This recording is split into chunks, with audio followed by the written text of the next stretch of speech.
సిటీలో ఎండలు దంచి కొడుతున్నాయి. ఎండలల్ల బయటకు వెళ్లాలంటే పబ్లిక్ భయపడుతున్నారు. మండే ఎండలల్ల జూ పార్క్ జనానికి మంచి రిలాక్సేషన్ ఇస్తోంది. పార్కుల పచ్చని చెట్లు ఉండడంతోని వాతావరణం చల్లగా ఉంటుంది. దీంతో జనం జూ పార్కుకు క్యూ కడుతున్నారు. ఇక ఉక్కపోతను తట్టుకోవడానికి జీవాలకు కూడా జూ అధికారులు ప్రత్యేక ఏర్పాట్లు చేస్తున్నారు.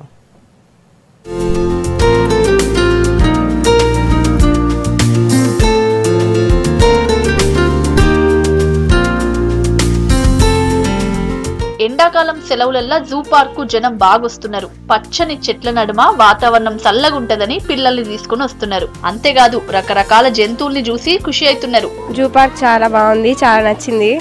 గ్రీనరీ అది చాలా బాగుంది. ఎవ్రీథింగ్ ఇక్కడ యానిమల్స్ కూడా అంత బాగుంది.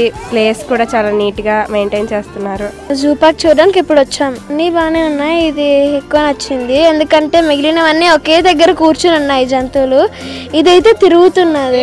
చాలా బాగుంది. బెంగాల్ టైగర్ కూడా చూసాను. The place is very nice and really interesting. చాలా బాగుంది.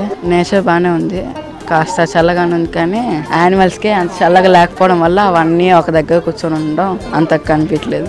జూ పార్క్ వచ్చేటోళ్లు ఏటేటా పెరుగుతున్నారు. మామూలు రోజులల్లా 12,000 మంది పార్క్ వస్తే సమ్మర్ లో మాత్రం 25,000 మంది దాకా వస్తున్నారు. సిటీ జనం కంటే వేరే రాష్ట్రాల నుంచి కూడా టూరిస్టులు ఎక్కువగా వస్తున్నారు. టూరిస్టులు పెరగడంతో ఈసారి బ్యాటరీతో నడిచే వాహనాల్ని 25 నుంచి 35కు పెంచారు జూ ఆఫీసర్లు. ఎల్ఈడి స్క్రీన్స్, కొత్త సైన్ బోర్డ్స్, పబ్లిక్ కు మంచినీళ్ల వసతులు పెంచారు. ఈసారి మొదలుపెట్టిన ఆన్లైన్ బుకింగ్స్ ని పబ్లిక్ మంచిగా వాడుకుంటున్నారు. సో జూ పార్క్ లో కొత్తగా విజిటర్స్ కోసం ఈ సమ్మర్ అరేంజ్మెంట్స్ ప్రత్యేకంగా మేము చేసాము. బ్యాటరీ ఆపరేటెడ్ వెహికల్స్ యొక్క నంబర్ ని మేము ఇంక్రీజ్ చేసాం. So drinking water facility every 100 meters కి విజిటర్స్ కి అవైలబిలిటీలో ఉండేటట్లుగా మేము ప్లాన్ చేసి ఆ రకంగా వాటర్ పాయింట్స్ ని జూ ఏరియా మొత్తం మేము ఏర్పాటు చేసాము.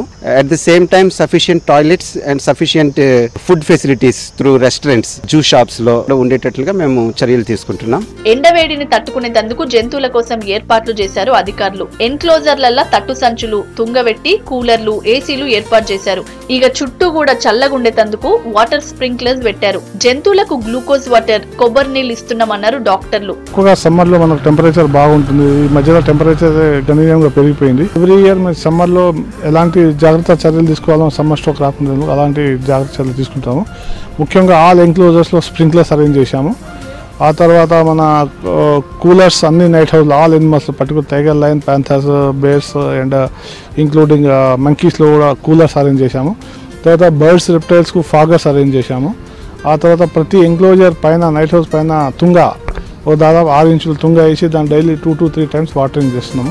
పిల్లలు మొబైల్ గేమ్స్ కి అతుక్కుపోకుండా ఇలా బయట తిరగాలంటున్నారు పబ్లిక్. టీవీలు, పుస్తకాలలోనే జంతువుల్ని చూసిన పిల్లలు ఇక్కడ నిజంగా జంతువుల్ని చూసి సంబరపడుతున్నారు. ఇంటి పనులతో ఎప్పుడూ బిజీగా ఉండే తమకు జూ పార్క్ వాతావరణం నచ్చిందంటున్నారు లేడీస్. చాలా బాగుంది. పిల్లలైతే చాలా ఎంజాయ్ చేస్తున్నారు. వెకేషన్ కదా, టైం అంతా ఎలా స్పెండ్ చేయాలి అంటే మార్నింగ్ వచ్చి ఒక 1 full day మనం దీంట్లో స్పెండ్ చేసి చక్కగా ఇక్కడే ఫుడ్ కోర్ట్ ఉంది, అన్ని ఫెసిలిటీస్ ఉన్నాయి, బాగుంది. వాళ్ళకి ఏంటంటే బుక్స్లో ఓన్లీ మనము అలా ఓన్లీ యానిమల్స్ పిక్చర్స్ చూపించగలం. ఇక్కడ ఏంటంటే వాళ్ళు రియల్గా యానిమల్స్ ఎలా ఉన్నాయి అనేది వాళ్ళకి ఒక విజన్ అనేది ఉంటుంది కదా. టైగర్స్ ఉన్నాయి, అన్ని చాలా యానిమల్స్ ఉన్నాయి, స్క్విరల్స్ ఉన్నాయి. సెలవులు కావడంతో శని ఆదివారాల్లో పబ్లిక్ బాగా వస్తున్నారని చెప్తున్నారు జూ ఆఫీసర్లు. జనం రద్దీ పెరగడంతో టికెట్ రేటుని కూడా 10% పెంచారు. ఎండాకాలం సెలవుల్లో బెస్ట్ టూరిస్ట్ స్పాట్ గా జూ పార్క్ పబ్లిక్ ని అట్రాక్ట్ చేస్తోంది. ఎండ వేడి నుంచి తట్టుకోవడానికి ఈ జంతువులకి ప్రత్యేక ఏర్పాట్లను కూడా చేస్తున్నామని అధికారులు చెప్తున్నారు. మొత్తానికి హైదరాబాద్ లో బెస్ట్ టూరిస్ట్ స్పాట్ అంటే ఇప్పుడు జూ పార్కే అని చెప్పుకోవచ్చు. మీరు కూడా ఈ సమ్మర్ ఎఫెక్ట్ నుంచి తట్టుకోవాలంటే ఒకసారి జూ పార్క్ ని విజిట్ చేయండి. కెమెరా పర్సన్ సురేష్ తో హరిత, V6 న్యూస్, హైదరాబాద్.